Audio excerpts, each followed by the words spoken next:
nitwa Billy Irakoze, ku ruhande yari akandi kantu ka Jex, nkaba ndi umunyamakuru ku Isibo TV muri kiganiro cyitwa The Time Is Now buri wa kane, hanyuma nkaba ndi umukinnyi wa filime nyina mu mpanga mu kazi kanjye ka buri munsi nkaba nkora interior designing ndetse n'amadekorasiyo agiye atandukanye mu ma events.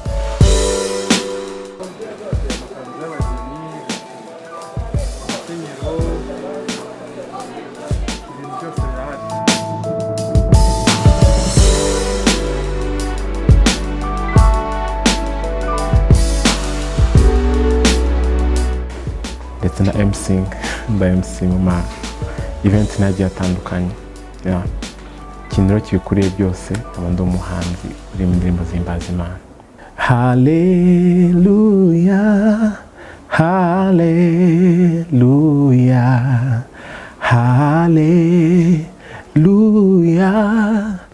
amen. Hallelujah, hallelujah,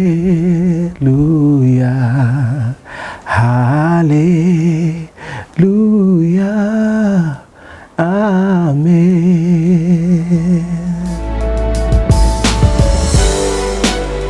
Ndi umusore wifuza kubivamo.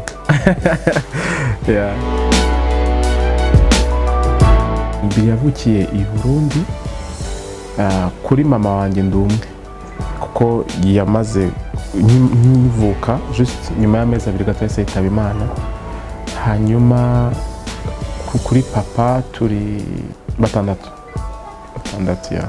Gukura udafite mama ntago biba byoroshye, ariko Imana igushyirira abantu ku nzira baza bakuzuza ya gap uba ufite, nubwo batayuzuza 100%, ariko byibuze kameme baragerageza. Ngiye kubw'umugisha Imana y'amanyogokuru ariwe twabanye, nkagenda mbona nta kibazo.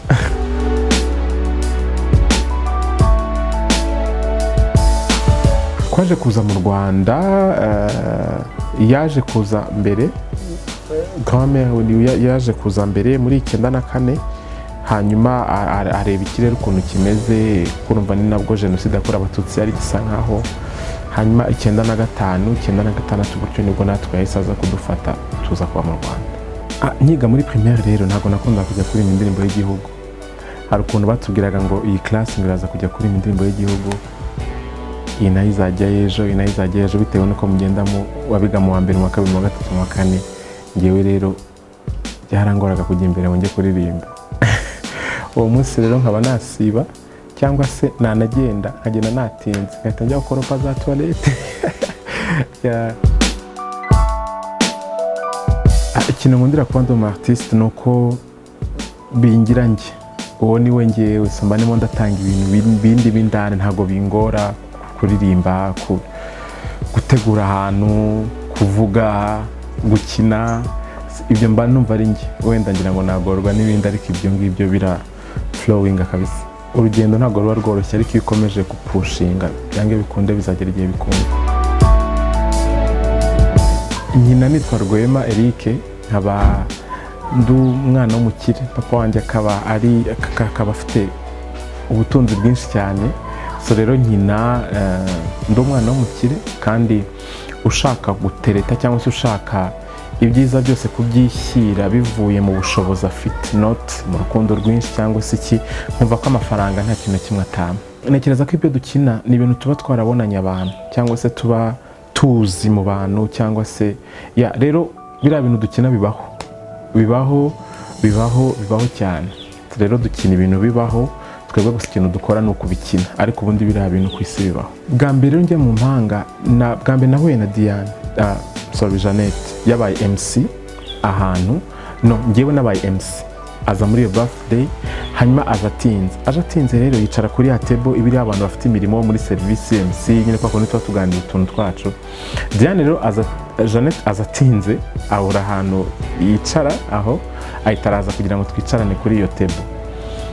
Muri uko kwicarana njya kuba MC, ndagaruka ngarutse namubwira ntari kuzi gukina. Arandeba araseka, namubwira nti ngenzi gukina cyane film, kandi ntabyo nari nzi. ngiye kubona ndi hatari ngo gukina filime ni ati nzakubwira nihagera igihe cya casting niko kumpamagara nka nyuma y'ibyumweru nka 2 arampamagara arambwira icyo gihe ngo nyohereza amafoto yawe 2 nzakubwira what next. Ndagenda nyuma y'ibyumweru 2 yampamagaye ndagenda arambwira ngo nitwaze imyenda 2 noneho nkaba nzi ngo ibintu ngiye gukina wenda ni ibintu bagiye gukina barebe bahuze n'ibindi wenda bazahitemo ibisohoka. Ndagenda ndakina umunsi wa mbere ngira ku bantu bakurikira impanga ahantu ntangira niga umuntu nambaye ikoti ry'umutuku niho ninjiremo bwa mbere. Ndagenda ndabikora niga umuntu nyina n'akandi ka scene kamwe nako kaciyeho nyuma ndataha. Noneho nkaba nzi ngo wenda barimo barareba barimo noneho bazampamagara bambwira. Impanga yasohotse kundi wa kane mbona sinjemo ndavuga bya bintu ntago byakunze. Ku kindi cyumweru ari kuntu basora ifoto y'ibizakurikira mbona ningiye ujeho.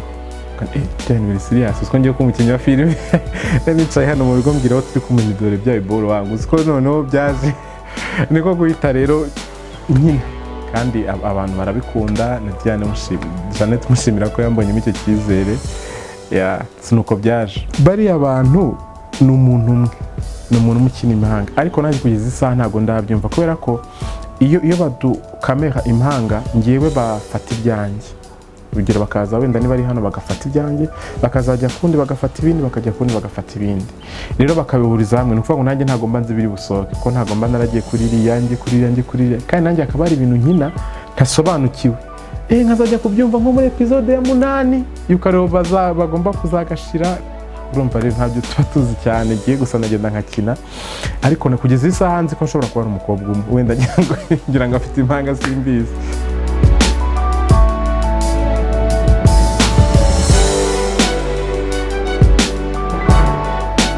Janet niwe kugeza isaha uriya mukobwa twese araducanga ari afite talent iri ku yindi level tutarabasha kwakira uriya mu buzima busanzwe rero akaba ari umuntu ukunda abantu cyane wita ku bantu uriya ngira ngo abakinnyi bose mubona hariya Janet nta badahamagara ngo baza amakuru ni umubyeyi nubwo atarawo umubyeyi biri ariko ni umubyeyi kabisa ni umubyeyi kubona twese yaratubyajemo izo mpano twari dufite ni umubyeyi ukomeye cyane so ni Diane ubundi twakinanye ni James nawe azi gukina ikindi ni umuntu witonze cyane kandi ikindi ubona ko ari umuntu uzi icyo ashaka. Ubundi ni Naomi ariwe mama w'impanga umudamu uri sharp kabisa umudamu uri sharp arahagera akigera kuri set aratworganiza twese tukajya ku murongo. Ubundi ni Martin cyangwa se Bruno umwe njya ntuma kujya kureba abantu yangiza ukuntu uriya nawe ubona ko holiye ayirimo kabisa ubona ko ayirimo neza.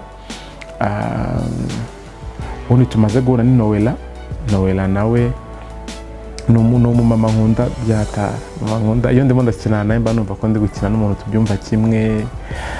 Ubundi tumaze guhura n'Indera mu mpanga ntekereza ko abo ngabo aribo tumaze guhura tugakinana kugeza isaha. Hakaba hari n'abandi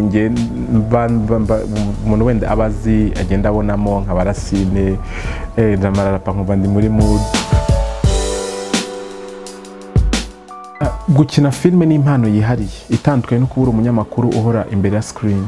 Ushobora kubura umunyamakuru uhora imbere ya screen ariko gukina filime ni ikindi kintu.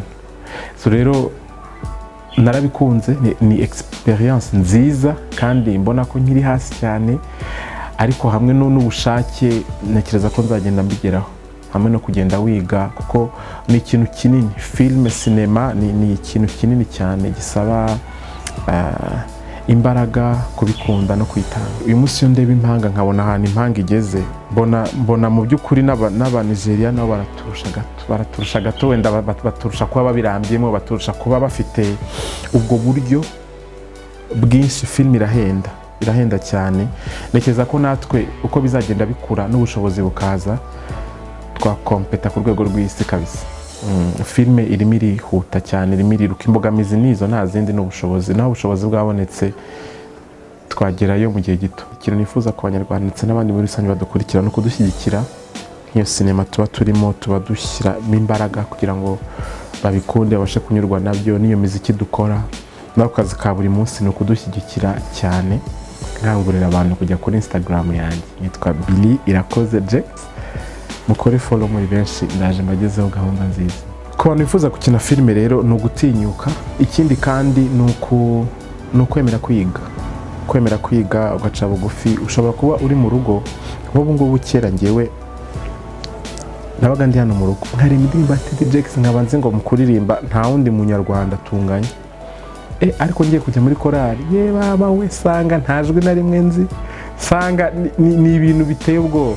Rero ashobora kuba ari umuntu udukurikiye yiyumvamo impano yarabize kabisa, noneho akumva natangira gukina arashaka kujya nko mu mpanga direct, cyangwa se agashaka kujya nko muri City Maid, cyangwa se arashaka guhita ajya kuri Spotlight ako kanya. Kandi namenye ko ni process ugenda ucamo, bikagenda bikunda ubundi byanga, wamara kugera ku rwego rwiza ukabasha kuba wakina filime. Nta kindi kintu bisaba, ni umutima uciye bugufi kandi ushaka kwiga, kandi ikindi ukagenda na standard yawe, ukamenya ngo standard yanjye ni iyi kugeza ubu, nubwo nyuma yazazamuka ariko iyi niyo ndiho, reka nyikorere neza kugira ngo nzajye ku rundi rwego. Hanyuma urubyiruko rutinyuke kugaragaza impano yabo. Urugero ngewe nari umuntu uzi gutegura amazu y'abantu, wenda nagira no mu mariage nkabona nabitegura better, ariko nza kwicara ntegereza igishoro gifatitse, nkasanga niba ngiye kubijyamo nkumva mfite gahunda yo guhita nkora nk'ikintu nkahita mpabwa nk'isoko rya leta yo guhita njya gutegura ahantu.